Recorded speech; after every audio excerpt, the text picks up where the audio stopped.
പ്രിയപ്പെട്ടവരെ, 10ാം class Christmas പരീക്ഷാ ചോദ്യപേപ്പർ ചോർച്ചയിൽ അന്വേഷണം അവസാനിപ്പിക്കാൻ ക്രൈംബ്രാഞ്ച്. പക്ഷേ 2023 ക്രിസ്മസ് പരീക്ഷയിലെ ചോർച്ചയിൽ അന്വേഷണമില്ല. 2024 ഓണപ്പരീക്ഷയിലും ചോദ്യങ്ങൾ ചോർന്നിരുന്നു. അതിലേക്കും അന്വേഷണം നീളുന്നില്ല. കേസിലെ 2ാം പ്രതിയായ അധ്യാപകന്റെ മൊഴിയിൽ നിർണായക സൂചനകൾ ലഭിച്ചുവെന്നാണ് വിവരം. അതേസമയം മലപ്പുറം സ്വദേശിയായ എയ്ഡഡ് സ്കൂൾ അധ്യാപകന് നോട്ടീസ് നൽകിയിട്ടും ചോദ്യം ചെയ്തിട്ടുമില്ല. 29 ചോദ്യങ്ങൾ വരെ സൈനുലാബ്ദീൻ പ്രവചിച്ചിരുന്നു. ആ പ്രവചനം നമുക്ക് ആദ്യമൊന്ന് കണ്ടുവരാം.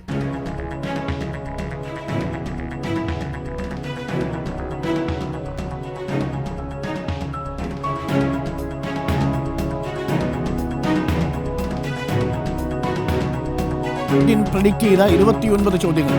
പ്രെഡിക്റ്റ് ചെയ്യുന്ന പറഞ്ഞാൽ ചോദ്യപേപ്പർ അടിച്ചു മാറ്റി കാര്യങ്ങൾ പറഞ്ഞു കൊടുത്തു എന്നുള്ളതാണ് ഇപ്പോൾ മനസ്സിലാവുന്നത്. അങ്ങനെയാണല്ലോ ഇപ്പോൾ ഒരു കേസ് വന്നിരിക്കുന്നതും. പക്ഷേ ഈ കേസ് അടക്കം പരിശോധിക്കുന്നില്ല എന്നാണ് നമ്മൾ മനസ്സിലാക്കുന്നത്. അങ്ങനെയാണെങ്കിൽ അന്വേഷണത്തിൽ അട്ടിമറി സംഭവിക്കുന്നു എന്നാണ് നമ്മൾ മനസ്സിലാക്കുന്നത്. വെറുതെ വിടാൻ പാടില്ല. വി എസ് രഞ്ജിത്ത് നമുക്കൊപ്പം ചേരുന്നുണ്ട്.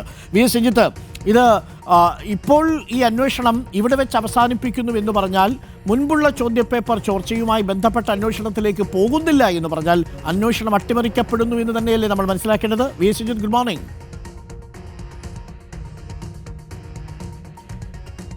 Doctor Arunkumar, very good morning. 2024 അവിടുത്തെ ക്രിസ്മസ് പരീക്ഷയ്ക്ക് ചോർന്ന ചോദ്യപേപ്പറുമായി ബന്ധപ്പെട്ട അന്വേഷണം മാത്രമാണ് ഇപ്പോൾ നടക്കുന്നതെന്നാണ് ക്രൈംബ്രാഞ്ച് SP KK മൊയ്തീൻ കുട്ടി പറഞ്ഞിട്ടുള്ളത്. അതായത് അദ്ദേഹം പറയുന്നത് ഈ ഫഹദ് എന്ന് പറയുന്ന 2ാം പ്രതിയും 3ാമത്തെ പ്രതിയായിട്ടുള്ള ജിഷ്ണുവും ചോർത്തിയതാണ് ഈ ചോദ്യപേപ്പറുകൾ എന്നുള്ളതാണ്. അതിൽ ആകെ 4 പ്രതികളാണുള്ളത്. 1ാമത്തെ പ്രതി MS സൊല്യൂഷന്റെ ഉടമയായിട്ടുള്ള ഷുഹൈബ്, 2ാം പ്രതി ഫഹദ്, 3ാം പ്രതി ജിഷ്ണു, 4ാം പ്രതി ഫഹദിന് ഈ ചോദ്യപേപ്പറുകൾ അയച്ചു കൊടുത്ത അബ്ദുൽ നാസർ എന്ന് പറയുന്ന പിയൂണാണ്. ഈ 4 പ്രതികളിൽ ഈ കാര്യങ്ങൾ ഒതുങ്ങുകയാണെങ്കിൽ ചോദ്യങ്ങൾ ഇനിയും ബാക്കിയാണ്.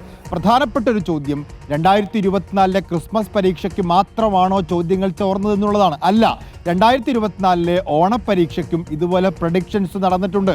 2023 ക്രിസ്മസ് പരീക്ഷയ്ക്കും ഇതുപോലെ പ്രഡിക്ഷൻസ് നടന്നിട്ടുണ്ട്. ഈ കാണുന്ന വീഡിയോയിൽ കാണുന്ന സൈനുൽ ആബിദീൻ എന്ന് പറയുന്ന അധ്യാപകൻ 29 ചോദ്യങ്ങൾക്ക് പ്രഡിക്ഷൻ നടത്തുകയും ആ പരീക്ഷകൾക്ക് കൃത്യമായ ആ ചോദ്യങ്ങൾ ചോദിക്കുകയും അതിനുശേഷം അദ്ദേഹം അതിൻ്റെ വിജയാഹ്ലാദത്തിൽ ഒരു റീൽസ് തന്നെ ചിത്രീകരിച്ചിടുകയും ചെയ്തു. ഇതാ ഞാൻ പറഞ്ഞ 29 ചോദ്യങ്ങൾ പരീക്ഷയ്ക്ക് ചോദിച്ചിരിക്കുന്നു എന്ന അവകാശവാദവുമായി അദ്ദേഹം റീൽസ് ഇടുകയും ആ റീൽസ് ഇപ്പോഴും അദ്ദേഹത്തിൻ്റെ ഇൻസ്റ്റഗ്രാം പേജിൽ ഉണ്ട് എന്നുള്ളതാണ്. ഈ അധ്യാപകനെ കുറിച്ച് ഫഹദിൻ്റെ മൊഴിയിൽ കൃത്യമായി പറയുന്നുണ്ട്. അതായത് 2ാമത്തെ പ്രതിയായിട്ടുള്ള ഫഹദ് പോലീസിന് നൽകിയ ചോദ്യം ചെയ്യലിനിടയിൽ ഫഹദ് തന്നെ സൂചിപ്പിക്കുന്നുണ്ട്, സൈൻ ലാബുദ്ദീൻ എന്ന് പറയുന്ന ഒരു അധ്യാപകൻ ഉണ്ടായിരുന്നു. അദ്ദേഹം മലപ്പുറത്തെ ഒരു സ്കൂളിലെ എക്സാം കൺട്രോളർ ആയിരുന്നു. ആ എക്സാം കൺട്രോളറായിരിക്കുകയാണ് അദ്ദേഹം പല ചോദ്യപേപ്പറുകളും ചോർത്തി ഇത്തരത്തിൽ MS സൊല്യൂഷനെ സഹായിച്ചിട്ടുള്ളത് എന്നുള്ളതാണ് ഫഹദിൻ്റെ മൊഴി. ആ മൊഴിപ്രകാരം ഈ സൈനുൽ ആബിദീൻ ഒരു നോട്ടീസ് കൊടുത്തു എന്നൊരു വിവരമാണ് നമുക്ക് ക്രൈംബ്രാഞ്ചിൽ ലഭ്യമാവുന്നത്. പക്ഷേ ആ സൈനുൽ ആബിദീൻ പിന്നീട് ചോദ്യം ചെയ്യാൻ ഹാജരായില്ല. ഇപ്പോൾ സൈനുൽ ആബിദീനിലേക്ക് അന്വേഷണം പോകുന്നില്ല എന്നുള്ളതാണ്. അതായത് ക്രൈംബ്രാഞ്ച് അവരുടെ അന്വേഷണം 2024 ക്രിസ്മസ് പരീക്ഷയിലെ ചോദ്യപേപ്പർ ചോർച്ചയിൽ മാത്രം ഒതുക്കുകയും അതിനു മുൻപ് 2024 ഓണപ്പരീക്ഷയിലും 2023 ക്രിസ്മസ് പരീക്ഷയിലും ഒക്കെ ചോർന്ന ചോദ്യങ്ങൾ എവിടെ നിന്നാണ്, അതിൻ്റെ ഉറവിടങ്ങൾ എന്തുകൊണ്ട് കണ്ടെത്തുന്നില്ല തുടങ്ങിയ ചോദ്യങ്ങൾക്ക് ഉത്തരം പറയാതെ ഈ 4 പ്രതികളിൽ കേസ് അവസാനിപ്പിക്കാനാണ് തീരുമാനം എന്നുള്ളതാണ് നമുക്ക് മനസ്സിലാക്കാൻ സാധിക്കുന്നത്.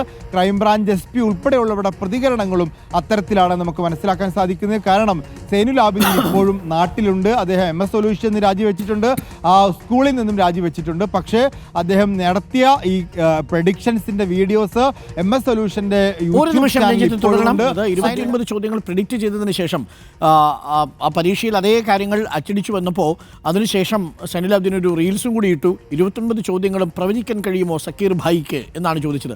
എന്നാലും ഈ സക്കീർ ഭായിയെ കുറിച്ച് അന്വേഷണം ഇല്ല എന്നാണ് നമ്മൾ മനസ്സിലാക്കുന്നത്. വി എസ് രഞ്ജിത്ത്, ഇതിൽ ഏറ്റവും നിർണായകമായത് ഈ ഫഹദ് എന്ന് പറയുന്ന ആളുടെ മൊഴി പോലീസിൻ്റെ മുന്നിലുണ്ട്. ഈ ഫഹദ് ഈ സൈനുൽ ആബിദീനെ കുറിച്ചും 2023 ചോദ്യപേപ്പർ ചോർച്ചയെക്കുറിച്ചും നിർണായകമായ വിവരങ്ങൾ കൈമാറിയിട്ടുണ്ട്. അന്വേഷിച്ചു പോയാൽ കൃത്യമായി കണ്ടെത്താൻ കഴിയുന്നതേയുള്ളൂ. പക്ഷേ പോലീസ് അന്വേഷിക്കുന്നില്ല. അതല്ലേ വാസ്തവം? തീർച്ചയായിട്ടും അന്വേഷിച്ചു പോയാൽ കണ്ടെത്താൻ പറ്റും. ഈ സൈനുൽ ആബിദീന്റെ പേര് മാത്രമല്ല, ഫഹദ് 3 അധ്യാപകരുടെ പേരുകൾ വെളിപ്പെടുത്തിയിട്ടുണ്ട്. അതിൽ സൈനുൽ ആബിദീന്റെ വീഡിയോ സഹിതം നമുക്ക് ലഭ്യമായിരിക്കുന്നു. മറ്റ് അധ്യാപകരും ഇതുപോലെ തന്നെ പ്രഡിക്ഷൻസ് നടത്തിയിട്ടുണ്ട്. അവർ 2023 ഓണപരീക്ഷയ്ക്കും 2023 ക്രിസ്മസ് പരീക്ഷയ്ക്കും പ്രഡിക്ഷൻസ് നടത്തിയിട്ടുണ്ട്. ആ പ്രഡിക്ഷൻസിനെ കുറിച്ചോ ആ പ്രഡിക്ഷൻ നടന്നത് ഏത് ചോദ്യപേപ്പർ ചോർച്ചയിലാണ്, ആരാണത് ചോർത്തിക്കൊടുത്തത് തുടങ്ങിയ കാര്യങ്ങളെക്കുറിച്ചോ ക്രൈംബ്രാഞ്ചിന്റെ അന്വേഷണത്തിൽ ഇല്ല എന്നുള്ളതാണ്. അതായത് ഈ ചോദ്യപേപ്പർ ചോർച്ചയിലെ അന്വേഷണത്തിൽ ഒരു ആത്മാർത്ഥത കുറവുണ്ട്. അത് 2 കാര്യങ്ങളിലാണ്. ഒന്ന്, MS സൊല്യൂഷന്റെ തന്നെ മറ്റ് അധ്യാപകർ ചോർത്തിയ ചോദ്യങ്ങളെക്കുറിച്ച് ഒരു അന്വേഷണവുമില്ല. മറ്റൊന്ന്, MS സൊല്യൂഷന് സമാനമായി മറ്റു ചില ഏജൻസികൾ കൂടിയുണ്ട്. അവരും ഇതുപോലെ കാലങ്ങളായി, വർഷങ്ങളായി ചോദ്യപേപ്പറുകൾ പ്രെഡിക്റ്റ് ചെയ്യുന്നുണ്ട്. അവരിലേക്കും അന്വേഷണം പോകുന്നില്ല. അപ്പോൾ സമഗ്രമായൊരു അന്വേഷണം ഈ കാര്യത്തിൽ നടക്കുന്നില്ല എന്നുള്ളതാണ് മനസ്സിലാക്കേണ്ടത്. ആരോപണം ഉയർന്ന, ആക്ഷേപം ഉയർന്ന, പരാതി ഉയർന്ന 2024 ചോദ്യപേപ്പറുമായി ബന്ധപ്പെട്ട് മാത്രം അന്വേഷണം നടത്തി കിട്ടിയ പ്രതികളെ വെച്ച് കുറ്റപത്രം സമർപ്പിച്ചുകൊണ്ട് ഈ അന്വേഷണം അവസാനിപ്പിക്കാനൊരു നീക്കം നടക്കുന്നതായിട്ടാണ് നമുക്ക് മനസ്സിലാക്കാൻ സാധിക്കുന്നത്. കൃത്യമായ തെളിവ് സൈനുൽ ആബിദീൻ ഉൾപ്പെടെയുള്ള ആളുകളെക്കുറിച്ച്, അധ്യാപകരെക്കുറിച്ച് പകർന്നു കൊടുത്തിട്ടും ഇത് അന്വേഷണമായി മുന്നോട്ട് പോകുന്നില്ല എന്നുള്ളതാണ് നമുക്ക് മനസ്സിലാക്കാൻ സാധിക്കുന്നത്. ഏറ്റവും പ്രധാനപ്പെട്ട കാര്യമാണ് വി എസ് രഞ്ജിത്ത് ഇപ്പോൾ നൽകുന്ന വിവരമനുസരിച്ച് ബഹുമാനപ്പെട്ട വിദ്യാഭ്യാസ വകുപ്പ് മന്ത്രിയോട് നമുക്ക് പറയാനുള്ളത്. കേരളത്തിലെ ഏറ്റവും മികച്ച വിദ്യാഭ്യാസ മന്ത്രിമാരിൽ ഒരാളായി താങ്കൾ ഇതിനകം തന്നെ ശ്രദ്ധിക്കപ്പെട്ടിട്ടുണ്ട്. ഇത്തരം കാര്യങ്ങളിൽ തങ്ങൾ വിട്ടുവീഴ്ചയില്ലാത്ത നിലപാടെടുക്കുന്നയാളുമാണ്. ഒരു കാരണവശാലും ഈ MS സൊല്യൂഷൻസിൻ്റെ ഈ തട്ടിപ്പ് പാതി വഴിയിൽ നിന്നു പോകരുത്. ഇതിനു മുമ്പ് 2023 ഈ ക്വസ്റ്റ്യൻ പേപ്പർ ചോർന്നതിലും അന്വേഷണം ഉണ്ടാവണം. ക്രൈംബ്രാഞ്ചിൻ്റെ അന്വേഷണം ഭാഗികമായി ഇവിടെ അവസാനിച്ചാൽ അത് അട്ടിമറിക്കപ്പെട്ടു എന്ന തോന്നലുണ്ടാവും. അത് നമ്മളുടെ പൊതുവിദ്യാഭ്യാസ പരീക്ഷയുടെ വിശ്വാസ്യതയെ തന്നെ ബാധിക്കും. ഇതിന് പിന്നിൽ ഉൾപ്പെട്ട മുഴുവൻ ആളുകളെയും കയ്യാമം വെച്ച് കൊണ്ടുവരണം. ഇതായിരുന്നു ആ ചോദ്യപേപ്പറിൻ്റെ ചോർച്ചയുമായി ബന്ധപ്പെട്ട് ഇപ്പോൾ ഉയരുന്ന മറ്റൊരു വിവാദം. സൈനുൽ ആബിദീന്റെ ചോദ്യങ്ങൾ ഇത് അതേപടി ആവർത്തിക്കുകയായിരുന്നു. ഈ സൈനുൽ ആബിദീന്റെ ഈ പ്രഡിക്ഷൻ ചോദ്യപേപ്പർ ചോർത്തിയായിരുന്നു എന്നതിലേക്ക് നയിച്ചേക്കാവുന്ന മൊഴികളാണ് ഫഹദ് നൽകിയിരിക്കുന്നത് എന്നതാണ് നമുക്ക് മനസ്സിലാക്കാൻ കഴിയുന്നത്. പക്ഷേ ക്രൈംബ്രാഞ്ച് നിലവിൽ സൈനുൽ ആബിദീന്റെ ഈ ചോദ്യപേപ്പർ ചോർച്ചയുമായി ബന്ധപ്പെട്ട വിഷയത്തിലേക്ക് പോയിട്ടില്ല. സൈനുൽ ആബിദീൻ ഇപ്പോൾ MS സൊല്യൂഷൻസിൽ നിന്ന് രാജിവെച്ചു. അദ്ദേഹം എയ്ഡഡ് സ്കൂളിൽ പ്രവർത്തിച്ചിരുന്നു. അവിടെ നിന്നും രാജിവെച്ചു എന്നാണ് അറിയാൻ കഴിയുന്നത്. പക്ഷേ അന്വേഷണം അങ്ങോട്ട് പോകുന്നില്ല. തീർച്ചയായിട്ടും ഇത്തരം സ്വകാര്യ പരിശീലന കേന്ദ്രങ്ങൾ വിദ്യാഭ്യാസ വകുപ്പിലെ ഏതെങ്കിലും ഉദ്യോഗസ്ഥരുമായി ചേർന്ന് ചോദ്യപേപ്പർ ചോർത്തിയിട്ടുണ്ടോ എന്നതിലേക്കുള്ള അന്വേഷണത്തിലേക്ക് പോകണം.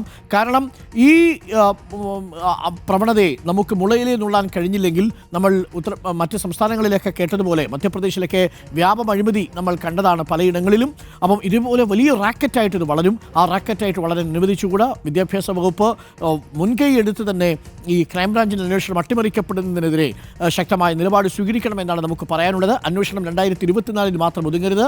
2023 ക്രിസ്മസ് പരീക്ഷയുടെ ചോദ്യപേപ്പർ ചോർച്ചയിലേക്കും അന്വേഷണം എത്തണം. ഫഹദിൻ്റെ മൊഴികൾ കൂടി എടുത്ത് അന്വേഷണം തുടരണം എന്നാണ് നമുക്ക് അഭ്യർത്ഥിക്കാനുള്ളത്.